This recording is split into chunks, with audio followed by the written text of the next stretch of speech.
I'm Drew Baltris. And I'm Sammy Stevenson. And we're the other hosts of the Eagle's Eye. And next we're going to go looking at an interview about the PSATs, the very important PSATs. Now, do you have to take the PSATs, Sammy? Not this year. I took the PSATs last year. I'm a senior this year. But the PSATs are really good. They help you prepare for the SAT, which is the main thing to get into college. Mm-hmm. And for me, I do have to get up early on that morning of October 16th and come in. And I'm going to sleep in. And you'll be having a good time sleeping in. And I'll be here answering questions in bubble sheets. But it's okay, because if you do come, you can participate in the National Merit Scholar Competition and maybe get some money for college. So money for college is also very, very good. Very important, too, because college is expensive.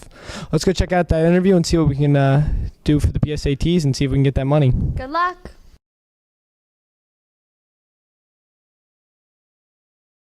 Hi, I'm Ben Detweller, and I'm joined today with Mrs. Shaw to talk about the PSATs. Thanks for being here today. You're very welcome. So first off, what is the PSAT? The PSAT is the Preliminary Scholastic Aptitude Test, which means that it's a practice test for the SAT. And what is the difference between this PSAT, SAT, and ACT? Well, they're all standardized tests. They just kind of test different things. So the PSAT is a practice for the SAT, and the SAT is run by the same company, College Board, and it is a preparation for college. So you're going to take it for an admissions to get to college. The ACT is another test that is like the SAT. It's a little different with the timing and the kinds of questions it asks, but essentially you're taking it for the same reason. You're taking it because you're applying to college. And then what is on the PSAT? The PSAT has 3 sections, just like the SAT.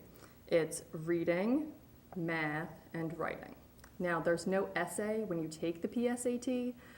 When you take the SAT, there will be an essay that you write. Who is taking this test? All 10th and 11th grade students are taking the PSAT. And when? On Wednesday, October 16th. Okay, and that would be during school? Correct. Everyone, all the 10th and 11th graders come in regular time. They come to homeroom and they test during homeroom, including AM Tech students who are in 10th and 11th grade. They come to the high school instead of going to Tech. So why would we test during the day? We have the amazing ability to give our 10th and 11th graders this opportunity to take the PSAT for free in 10th grade and in 11th grade. So that's why we do it during the day. Why take the PSAT instead of just going straight to the SAT? Well, it's practice, right? So you're going to get a feel for standardized tests.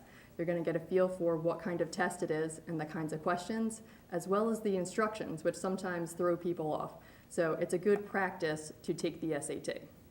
So how were people informed of this? Well, letters were sent home to parents, and then the counselors went up to all 11th grade English classes and all 10th grade history classes, and we handed out the PSAT practice booklet. And we handed out a sheet of paper that had all the information about it. And then we stayed up there for, depending on how long we needed, to talk to the students about what the PSAT is, what's contained in this book, and other things that kids can do to get prepared, and just important information that they needed to know. How can one practice for the PSAT? Well, the best way is to look through the practice booklet. It gives you all the instructions and gives you sample questions. And then the really cool thing, which I know everyone's going to be really excited about, there's a full-length practice test in there, which would be really the best way to do it. The nice thing about it is that it's a standardized test, just like the SAT and the ACT. So just by virtue of you practicing it, you do better on it. How does scoring work?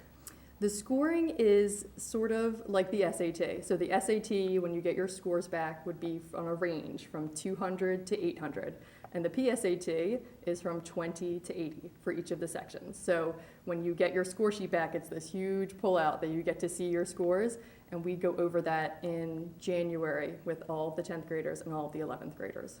When can you expect to get your scores back for this test? They come back in December to the counselors, and then we kind of work out our part, and then we give it back to students in usually like the end of January, February. What would happen with our scores?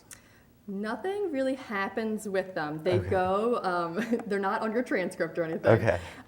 But we use them. sorry. We use them, to talk to kids about their strengths and weaknesses. So, it's especially kind of tricky for 10th graders who take the test because the math, unless they're in advanced math class, it goes up to geometry. So there are a lot of kids who, the majority of them are in Algebra 2 in 10th grade.